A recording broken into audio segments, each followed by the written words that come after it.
মানুষই ঘুমের থেকে উঠে একটা অ্যান্টাসিড ট্যাবলেট খেয়ে তার যাত্রাটাকে শুরু করেন আর কি। কিন্তু আলটিমেটলি আমরা যদি এটাকে অ্যানালাইসিস করতে চাই আর কি, তাহলে কিন্তু আমরা সেই প্রোটেকশনটা কি পাই আলটিমেটলি? যদি পেতাম তাহলে আমাদের শরীরের এত রোগের উৎপত্তি তো আর হতো না। কারণ গ্যাস অ্যাসিডিটি থেকে কিন্তু আপনার সব রোগের উৎপত্তি, আর গ্যাস অ্যাসিডিটি থেকে আজকে পাইলসের উৎপত্তি, দাঁতের ব্যথার উৎপত্তি, আজকে হার্টের প্রবলেমস, আজকে মাইগ্রেনের প্রবলেমস, আজকে জয়েন্ট পেনের প্রবলেমস, আজকে যত শরীরে রোগের উৎপত্তি আছে সেটা কিন্তু মেন উৎপত্তি হচ্ছে গ্যাস অ্যাসিডিটি।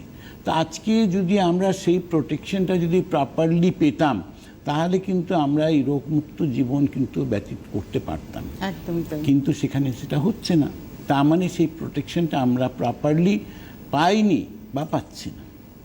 কিন্তু রঙ্গোলি আয়ুর্বেদিকে যারা আজকে ট্রিটমেন্ট করেছেন বা করছেন তারা কিন্তু এইখান থেকে মুক্তি যেমন পেয়েছেন, সেরকম রোগ থেকেও মানুষ আজকে নিরাময় হয়েছেন।